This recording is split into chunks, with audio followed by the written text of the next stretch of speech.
Hey guys, this is NitroBex, and I got a review for you today on a device. It's going to be the Convict 650S. This is a hybrid. Let's get into the pricing. So, for the Convict 650S, you're looking for $239, and that's just the tube, okay? Now, there is an option to have it come pre-built for you, which I did do in mine. So, oh my God, I'm not vaping my own coil today, and we'll talk about that some. $10 to have it built. And it doesn't come with a drip tip. If you want to put on their optional cloud tip, which I chose not to, I have plenty of wide bores. That's $6. So, let's take a look at the tube. Let's get this figured out. Now, unfortunately, I did get this in the color I like, so it's black, so you're going to get to see my hands a lot. This is what the mod looks like. It is a Genesis style atomizer. Down the sides, you do have the Convict logo. On the back, it says made in USA, inmate number, and it has your serial number. Okay, so this strip tip did not come with it, but this is what I got straight out of the box.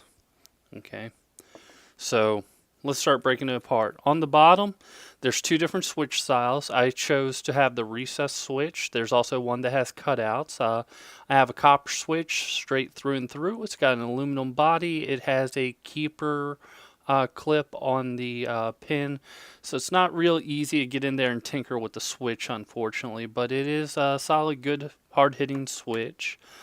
You have the main tube. There is no threads on it. It is a all-in-one. Does come with a tank, pretty sizable tank. The whole thing is anodized aluminum. Up inside of there, there is a silver top contact pin, which you probably can't see. And then we get into the top post design. So first off, top cap does have a reduced air chamber in it, and it works really well. You also have several different styles that you can get your airflow. I have one wide open slit. Now, this is set up for same side dual wicks on mesh. Has a nice thick center post so that you don't have a whole lot of problems building on it. And it does have a very small fill hole in the back. The fill hole in the back is the only pain point on this. You definitely need a syringe to fill it up. Okay, so what I'm going to do is I'm going to grab out a VTC5. I have my handy dandy meter here. We're going to take some readings. So, first thing first, this is not my build. This is built by Brian over at Convict Vapors.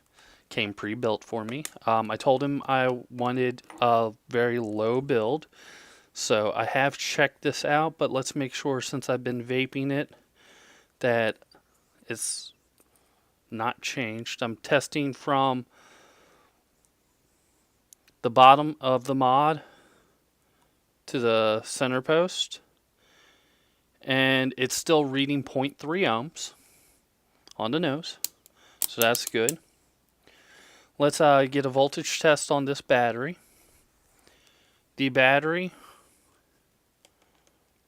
negative, positive, reading 4.16, so it's basically full charge battery. Putting in the battery, and as you see, it fires.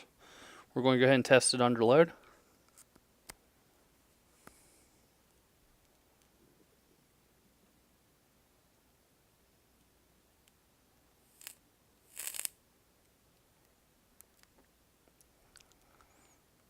This is a little challenging because the whole thing's anodized, so I have to hit a non-anodized part.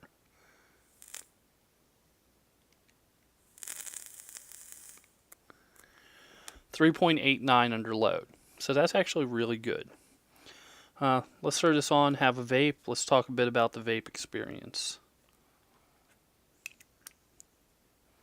Okay, it is a Jenny, so you'll see me do the Jenny tilt.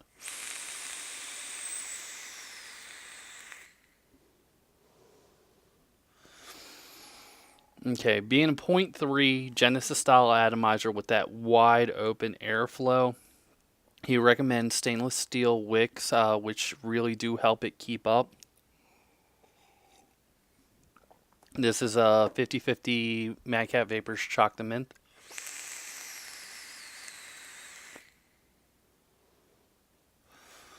Just produces the clouds, as you can see, and yeah, they're not thin clouds for a 50/50.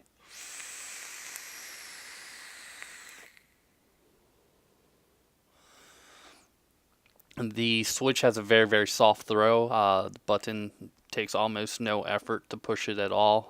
I can pinky fire it with no problems. Um, Taking a look at it, let's break down what's wrong with it first. Okay.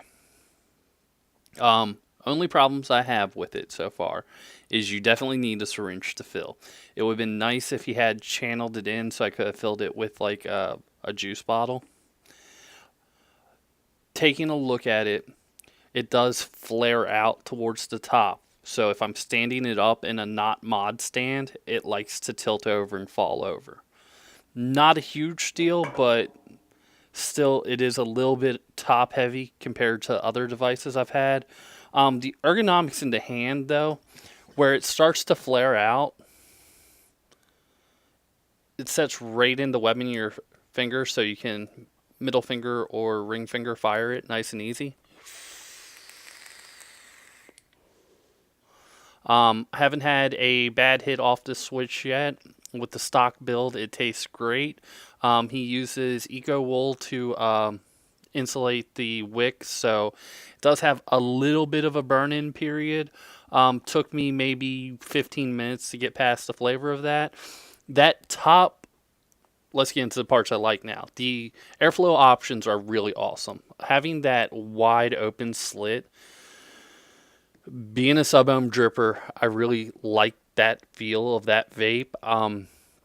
This is the closest Genesis I have to the dripping experience.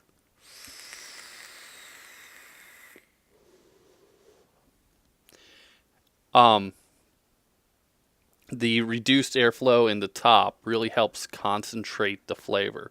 So you get a really extremely pure, really extremely crisp flavor once you get past the initial silica burn-in period.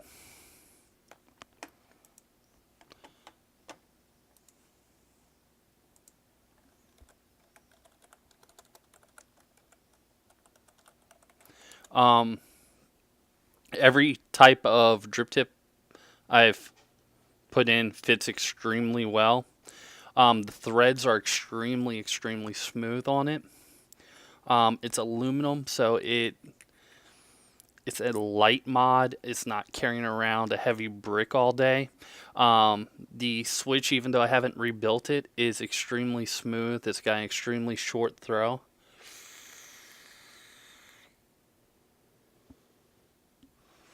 And it produces clouds. Honestly, if you're looking for a Genesis style hybrid, something on the high end, this is not a bad pickup at all. By all means, definitely go out, check them out. Great guy to work with. If you're new into this and want your device to come basically ready to vape, all you have to do is add a battery. He'll build it for you. It's $10, but he wraps it with a twisted 28, so it's not just like a bad China. It's not a bad China build, so.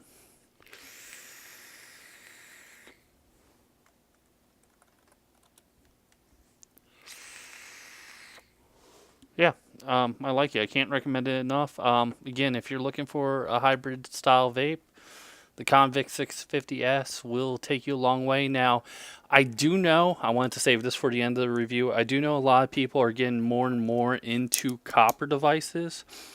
The pricing I have over there is for the aluminum anodized. He does have options available for both a limited edition brass at $280, and he has an option for an all copper at $300. So there are options for that. I personally don't like copper mods, so I have the aluminum one. It works extremely well. See y'all next time.